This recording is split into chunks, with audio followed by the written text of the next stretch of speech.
Good morning, everybody. Welcome back to Heirloom Permaculture. It's New Year's morning 2020, and they say the way you spend New Year's is the way you'll spend the entire year. So after we get some chores done, some breakfast ate, we're going to spend all day with you in the gardens and in the greenhouse because we got a lot of food to grow this year.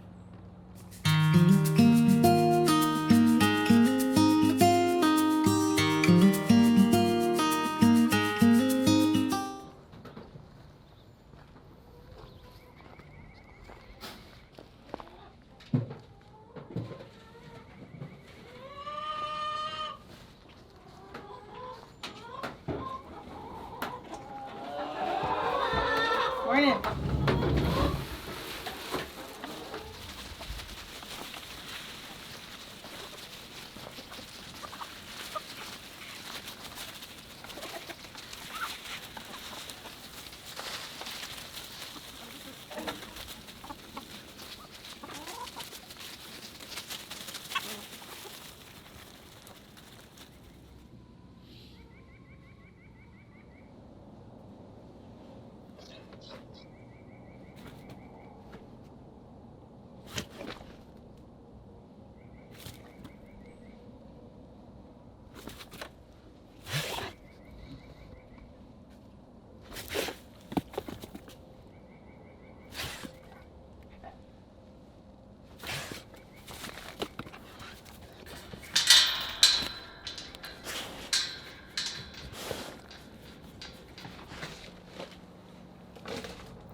So I'm getting some more stuff going in the greenhouse. I'm going to start some broccoli, some cauliflower, some cabbage. That way, mid to late February, it'll be ready to transplant out to the garden. So everybody's aware that for 2020, our goal is to raise and grow as close to 100% of our food as we can. And it's kind of a, what does that mean? And we've been struggling with that. How close to 100% are we okay with? There's things we can't grow. What are we willing and not willing to give up in our diet? Because we're going to have to change our diet quite a bit because we do eat pasta and things that, while we have a way to grind wheat into flour and make all those things, we didn't grow the wheat, but we've gone the extra step to make a lot of those things. How far does that go towards our goal? And what exactly is our goal about? Is it about being more involved in our food and more intentional with, the way it's made? Is it processed? Is it made by somebody else and we buy this package of ingredients, or do we just start with individual ingredients and make all of our food that way? Because we know we can't grow 100% of the ingredients that we consume, day to day. So what do we give up and what do we not give up? And we've been struggling with that. We sit down and talk about it and say, well, we know right now we can't grow X, Y, and Z, but we know we can throughout the year. So do we responsibly source right now what we can't grow yet, or do we just not have it until then if we didn't have enough of it put away to start now? So it's kind of a tough thing to really delineate, what are our objectives and what are we going after here, and how to hit that 100%. I think the intent is as important as the execution, right? Because you'll make better decisions if you're very focused on your intent and very clear of your intent. And that's the hardest part, I think. The execution is tough, right? But once you know what you're after, you can make those very deliberate decisions because your boundaries are well defined. So establishing those boundaries in the first place is the hardest part. And for anybody going after this lifestyle, I think that's the hardest part, is you don't want to make decisions or say this is what I'm going to do until you think you have a clear understanding of how you're going to do it. And you don't always have that option, right? Sometimes you just got to say, this is what I'm going to do, and then I'm going to figure out how to do it. I think where a lot of people get hung up is trying to do something without a why, because the why will make a lot of decisions for you. If you say, I'm growing our food because I don't like all these ingredients that I can't pronounce. So when it comes time to say, well, I want pasta, but I don't have the stuff to make it. If you know your why, the why is I don't want these ingredients. You say, well, if I don't want those ingredients, I can't just run to the store and buy it, because then I'm going to have those ingredients. And so I have to give that up for now until I can replace it some other way. If it's just I want to grow all my food, say, well, I tried, but there's things I can't grow, so I want to still eat it, so I'm gonna go buy it. And that can be applied to a lot of decisions. In using New Year's as a way to do that, I think it's kind of random. And what's different about today than yesterday and tomorrow? And I know that having goals need a timeline, and they need goals that aren't measurable and don't have a due by date or something specific. Whether it be 1 day, 1 week, a year, 5 years. If you don't apply a time frame to it, it's just a dream, right? Because you're not being held accountable to any kind of expectation of when. So you just keep brushing it off. Anything in life. I want to own a farm. Okay, by when? I don't know, just someday. Well, then it's a dream. It's not a goal. I want to be self-employed. I want to, do whatever. Say I want to be married for 50 years. Well, the day you get married, you're on the track to 50 years, right? So you have to have that timeline tied into it. So to say that we want to raise 100% of our food, raise or grow 100% of our food in 2020, we've got a certain amount of accountability there already, but it's still not super clear on, what gives first. Does the 100% give first? Does the diet, the diet we're used to, does it give first? So it's gonna be fun. It's gonna be tough. There's no lie about it, and you can only be so prepared. We know how to grow food. We are willing to adjust our diet. Having kids involved makes it not tougher, because in the end, as long as they're here, they're kind of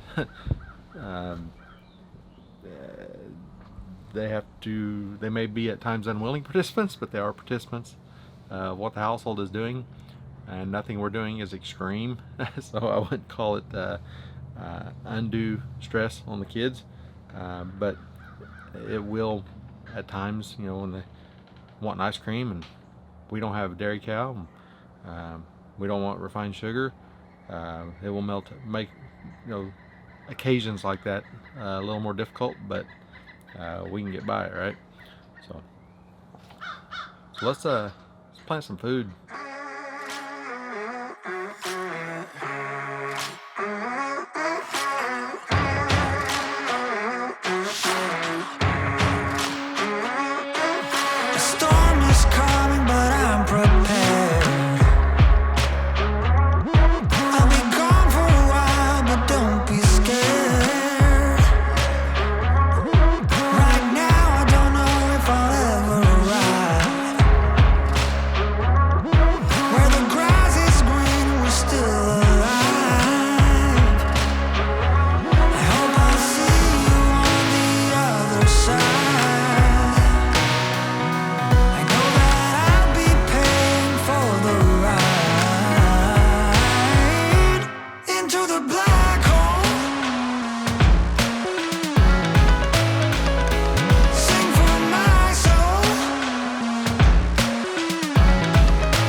So all the wood chips that we're sifting out of the front garden, mulching all of our walkways.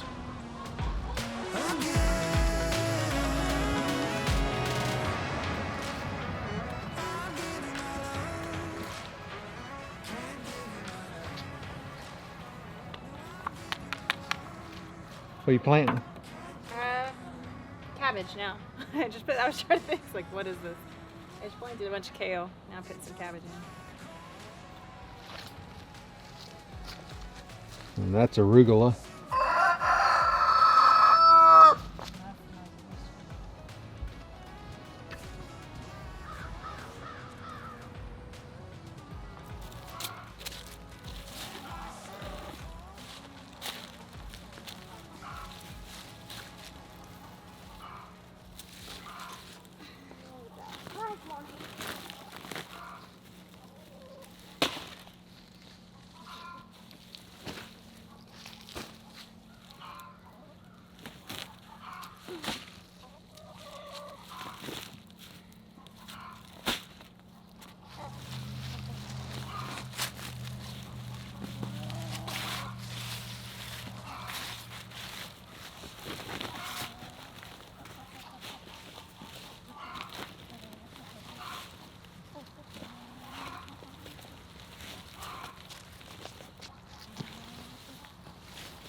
Trying to separate these two plants. They're a little stuck, kind of intertwined. Let's see if I can get them.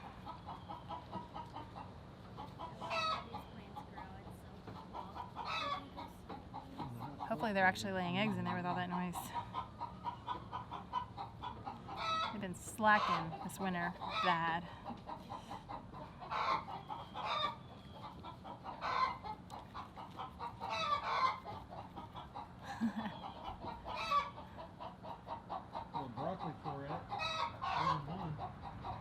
Oh yeah? That's good. I thought the broccoli was just gonna give us leaves this winter. I don't really think we're gonna get any actual broccoli off of it.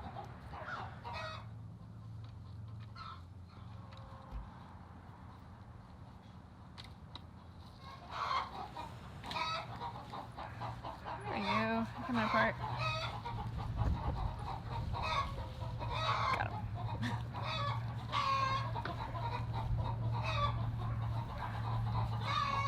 Maybe they're actually laying eggs today. I can't hear you. I said maybe they're actually laying eggs today. It's a lot of noise.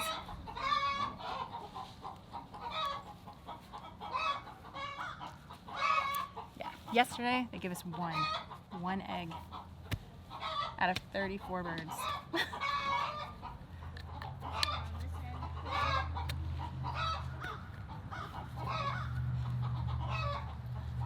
Hopefully they figure out how to lay more eggs, or they can be soup. All right, got that job done. Got this bed replanted. This arugula was already here. Up there about a bunch of cabbage, and at the end some kale. So that one's all done now.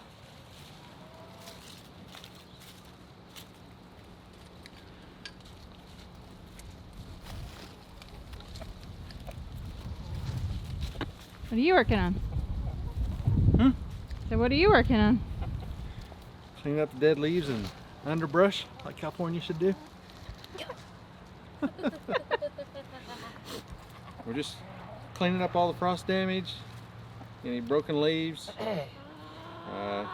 just general cleanup. It's looking better. Hey, guess what? We got more comfrey. Yeah.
Not the grass.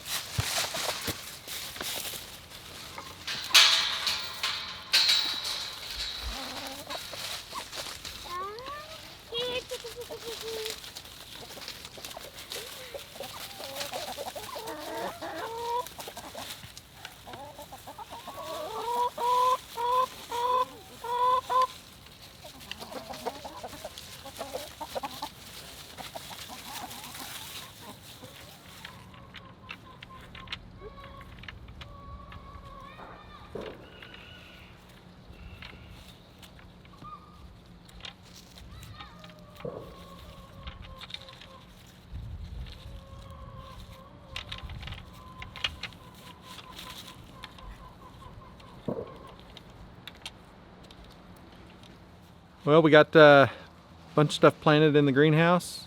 Be broccoli, cabbage, and cauliflower for this year, or the spring planting. We got all of the beds back here cleaned up. Yes. We've actually got room to do some interplanting, so we'll probably do that. So we cultivated all the beds, transplanted. What all did you put out here? More kale. Kale and cabbage. So these beds back here are, other than some interplanting, they're all full right now again. So we've still got broccoli. Showed you broccoli florets. Some heads are getting started. Yeah, I was surprised about that this time of year. I didn't really figure we'd get any of that production. Yep. So we got, of course, a lot of kale, Swiss chard. There's a lot going on back here. So planting and growing year round. Right. It can be done. You know, you can take the winter off, but why? You got to eat all year, right? So.